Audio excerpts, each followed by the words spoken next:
Exams are over, Christmas has come and gone, and yet, the work never ends. Hello there, person who should be subscribed. Remember Roman Empire 50,000? Have you ever wanted to subject yourself to some extreme torture by playing some of the worst formable nations in the entire game? Well, me neither, but here we are. I do have a list of nations to form, and we gotta knock those off at some point. And now for a quick word from today's sponsor. So this is the Opera GX web browser, which I haven't really heard of before today, but I'm kind of glad that I did, because there are a couple of neat things that set this web browser aside from the regular ones, and that's because this one is actually specifically designed for gaming. For instance, we have this thing up here called the GX Control, which is very useful. There are a couple things you can do to limit your CPU or your RAM usage. For example, if we go over here and we start playing a video, we can see that the amount of CPU and RAM that actually is used can get rather high. Right now it's not, because it's, of course, a small screen, but if we really want to, we can decide to limit that. We can also decide to limit how much RAM this browser is using, and we can limit the network speed. You can also have a bunch of integrations on the sidebar. For instance, we can have Discord right here. I can also open up Twitter very quickly, and I can just see who's online and streaming right now on Twitch. Plus, if I feel like listening to some music, then I can also open up this on the side, and I can pick from a bunch of different places to listen to music. Personally, I use Spotify. Opera GX is also available on mobile devices, so if you want to take all of your settings from desktop and have those on your phone, that is also perfectly okay. And if you'd like to get started with Opera GX, all you have to do is look in the description or the pinned comment down below, and you can find a link to download on either your mobile device or the desktop. So let's start with everyone's favorite, VT. Yay! Ah yes, one of the nations known for riveting gameplay, where you get to conquer your neighbors and then do pretty much nothing for the next 200 years. Thankfully today, we won't have to play more than 10. So naturally, as the player, the other tags here are gonna end up rivaling you. There's literally no way around it. So the best chance is just build a couple galleys. The estates don't really matter that much, I'm just gonna do it for a bit of money. And now, we wait. The only way we can make this go slightly faster is if I decide to turn on encourage development, and we can dev a little bit of Diplo. Because for every point, we get minus 1% local shipbuilding time. Yay. Wow, now it takes like 10 days less. Great. You know what? I'm gonna say it. Everyone starting with large navies in Polynesia was a terrible idea. Alright, we have our 3 galleys, we have ourselves an admiral, and we can get started. Yeah, that should take care of the main fleets. And now we wait. Now the obvious thing to do here is just wait for them to cross, and then of course we can bring the ships back out. And that's GG. And next, rip, and yoink. So now we can form VT. What's our reward? Nothing. That's the joke. Next up we have none other than the most popular nation in the entire game, Shan. The only interesting part of Shan is their mission stick, which if used appropriately can actually be rather powerful, allowing you to inherit literally every other Shan nation. So if nothing else, at least we get to see that today. The most important thing to start off with for our states is religious diplomats, since that will make these guys like me, and I can go ahead and start allying them. Especially the ones that are a little bit further away. The rest of these states don't matter too much, this will be pretty short. I'll go ahead and make a couple of rivals, but not too many. Just enough to subjugate and make sure I can get this done quickly. And let's begin. Let's make sure to ally up as many people as possible. It wouldn't hurt to establish a couple of communities, of course. Alright, let's start off with our claims here, and it's off to war we go. Rip, there's the usual loan, and battle number 2. Right, now that there's pretty much no one left, looks like it's just cleanup time. I might have a rare opportunity to ally up with Hisipa after this is done, so we may as well work towards that. Oh, well that's annoying. I'm not even sure what's happening anymore. Alright, well, we subjugate you. And then we subjugate you two. So now I'm in a defensive war against this guy who I was trying to ally, but okay. And now I can call my allies. Well, overall it's not that bad. Just gotta wait for this capital to fall, so we can get Lan Na out for a healthy sum of cash. And with this capital, we should be able to vassalize you as well. And in less than 4 years, we can form Shan. Okay, I've got to admit, it's kinda cool. Unfortunately though, you get no new ideas, no new missions, and I'm not even sure you get permaclaims. Yeah, no you don't. So, cool mission, but not a great formable. And next up we have Egypt. Oh look, we're done. Took a lot of work, but this might be my magnum opus speedrun. Such a shame that you lose a stability and abolish one of the best government reforms in the entire game just for a name change. But anyway, and now back over to Polynesia for Aotearoa. Surprisingly, even though Leviathan dropped like 6 months ago, I still have not played in New Zealand yet, and to be fair, I don't think anyone else really has either. But aside from that point, all we have to do is unite all the tribes. So let's get down to business. We can start off with a few claims, and I'll deal with the estates, but not that much. There we go. We can build a little bit above force limit. Oh, things just got a little bit more complicated there. That's okay, we can go after this guy instead. There's battle number 1, and number 2. Ah, don't you just love early game warfare? Right then, that'll be 1 full annex. And number 2, which I can use to pay off all of my burger loans. And now that we're bigger, I can take new, larger loans to pay off the old ones. And so, we begin. And rip. Guess we could also invest in an admiral.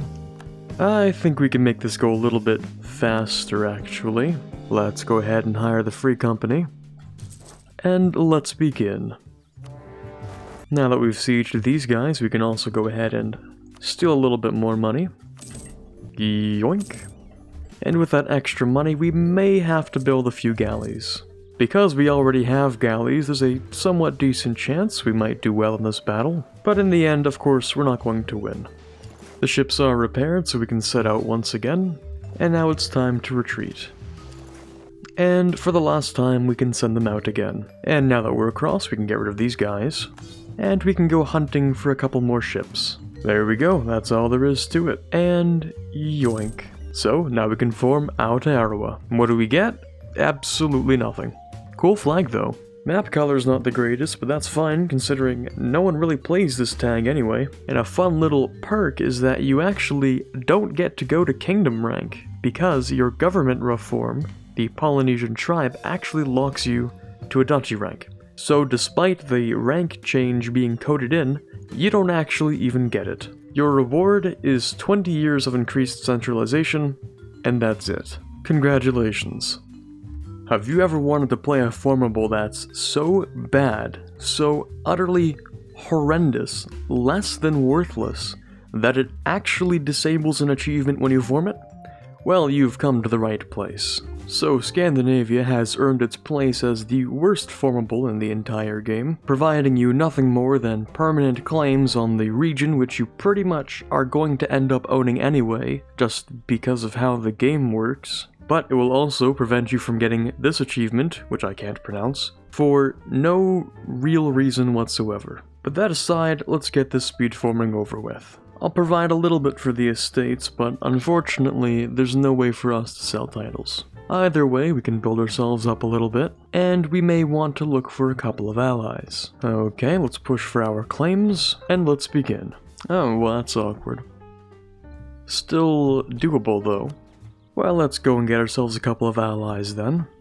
And this may cause a few stability issues, but that's nothing too bad. We just have to siege a couple of forts, no problem. And I might just want to establish a couple of communities with all the truce breaking I'll be doing. Alright, I haven't got all day, come on. Well, this might be tough. Despite my better general, I managed to roll almost worse every single round. That kind of sucked. But you know what? It worked out. Well, after that battle, we can take everything we need. Now, it might be a good idea to sit tight and wait for a couple more allies, maybe, before I start this next war. Hey, jousting tournament, that could be useful. And the new champion of the joust. Yeah, I'd say he's pretty qualified for the job. It's been 6 years, and somehow, we're already at this level of cursed. Great. Ooh, yeah, that's awkward. No. Well, unfortunately, it seems nobody really likes me all too much. But at least we can prevent most countries from outright despising me. So why don't we give this a shot? Well, that's rather, worrisome. Well, hold on, I might have some sort of weird plan. Well, here goes nothing. It's a little bit worrying, but I'm sure this will be fine. Maybe. Now this might look bad, and that's just because it is. It's terrible, actually. I can also assure you that it's a lot worse than it looks. But none of that really matters right now. There we go, we've taken the capital of Norway. And we could decide to go down a few different paths here. But I think the one that makes the most sense is piecing out of the coalition first. It's very easy to piece out of a coalition when you have a bunch of friends. All you have to do is provide their stuff to the coalition, and all of a sudden, you get off nearly scot-free. All you have to do is pay a little bit of the remainder, and all of a sudden, they don't really care anymore. Now isn't that interesting? And now, all I need is the capital, so I may as well finish this whole thing off. Assuming I don't get a second coalition, I'll see you guys when this is cored. Well, who would have guessed we're back for round 2? Oh, I didn't even notice Lithuania was in this one. Huh. Well, we might be fine then. Well, it may not be the best of times, but let's go and grab a couple of loans here. And I'm just gonna go ahead and pick up a little bit of galley combat ability before this battle, just for a chance of surviving it, maybe. There we go. Well, the core's done with, so I think all we have to do is find a way to peace out.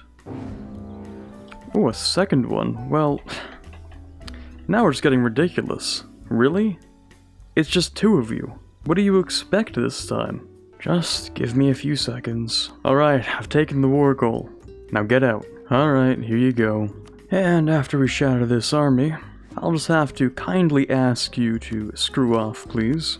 Thank you very much. So, 13 years is not bad. Of course, you're also going to need the admin tech 20, but we don't care about that around here because it's pretty arbitrary either way. Especially for this tag, which is so bad, it disables one of the Denmark achievements, which is great. So unless you're a fan of the flag color or the map color, then I recommend not forming Scandinavia, ever, until they decide to update this region, which may or may not happen. Yeah, all you get are permaclaims, and it takes until admin tech 20 to form this country. And all you get are permaclaims. Anyway, that was the last nation we have on today's list of the worst formable nations in EU4. I hope you guys enjoyed as much as I hated doing this, and if you did, don't forget to leave a like, that would be hugely appreciated. This is Quarbit signing off for the last time in 2021, and as always, have a fantastic day. Bit of an unusual outro for this video, just because it's the last one of the year. I don't really have background footage for this part, so here are a couple of artworks that I've commissioned this year. Anyway, I just wanted to say thank you for watching. For the whole year, really. Of course, the patrons I can never thank enough, but also I just wanted to, give a quick thanks to everyone else who stuck around the entire year. Everyone who's helped to double the size of this channel over the past year. I wish I could have made more videos, but you know how school goes. Well, thankfully it's just another 2.5 years of this, and then hopefully by that point I can just launch and go full-time, who knows. I don't really have that much to announce, but I have a couple of ideas I've been working on, and they're in the pipeline. Who knows which ones might come out on the other end, but they may or may not have something to do with what you've been seeing so far. Maybe. Well, that's pretty much it for me. Thank you guys so much for your support in 2021, and good luck in 2022. Take care of yourself. And, Happy New Year.